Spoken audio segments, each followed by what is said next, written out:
ప్రజాపాలనలో ఒక మంత్రి తహసీల్దార్ ఆఫీసులో చీపురు పట్టి ఫినాయిల్ కొట్టి టాయిలెట్ శుభ్రం చేసిన మంత్రి జూపల్లి. తహసీల్దార్ కార్యాలయము అపరిశుభ్రతపై సీరియస్.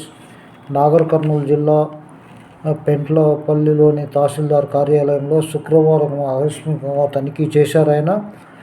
రాష్ట్ర ఎక్సైజ్ పర్యాటక మంత్రి జూపల్లి కృష్ణారావు టాయిలెట్ శుభ్రం చేశారు.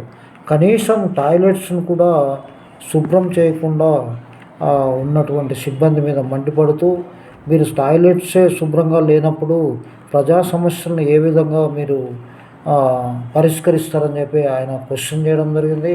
మంత్రులు అందరూ కూడా ఇదే బాట పడితే ప్రజాపాలన కొట్టొచ్చినట్టు కనిపిస్తుంది.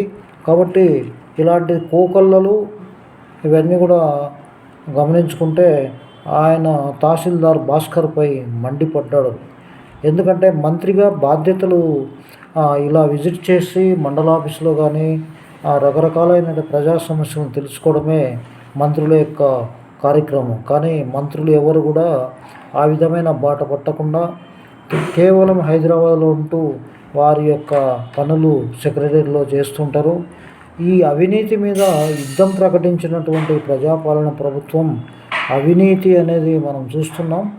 ఇక్కడ దీంట్లో ఈయన చేసిన దానికి ఈయన ఆదర్శంగా నిలిచిపోతాడు జూపల్లి కృష్ణారావు. ఎందుకంటే ఈ విధంగా మంత్రుల యొక్క ఆలోచన ప్రజాసేవకే అంకితమైనట్లు మనకు కనిపిస్తోంది. ముఖ్యంగా దీనికి అప్రిషియేట్ చేస్తూ పెండింగ్ పనుల గురించి కూడా ఆయన ఆఫీస్లో కూర్చొని టెంట్ వేసుకొని ఇక్కడే కూర్చుంటాను, ప్రజా సమస్యలు ఎవరైనా సరే ప్రజలందరూ కూడా ఆయన ఒక విజ్ఞప్తి కూడా చేశారు. ఎవరి ఎంతెంత లంచం ఇచ్చారో కూడా నాకు చెప్పాలని చెప్పి ఆయన అడగడం జరిగింది.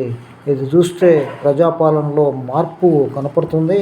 అదేవిధంగా లంచం ఇచ్చిన వాళ్ళు ఎవరికెవరికి తహసీల్దార్ ఆఫీసులో డబ్బులు ఇచ్చారు అవి కూడా చెప్తే ఆయన వాళ్ళ మీద కూడా చర్య తీసుకుంటా అన్నాడు.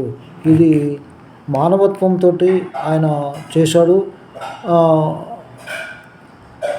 మళ్ళీ ఆయన చెప్పడం ఏంటంటే, శుక్రవారం ఇదంతా తనిఖీ చేసిన తర్వాత శనివారం ఉదయం నుంచి మధ్యాహ్నము వరకు అక్కడే టెంట్ వేసుకొని కూర్చుంటానని, మండల ప్రజలకు సమస్యలున్న తమకు దరఖాస్తులు చేసుకోవాలని కూడా సూచించారు.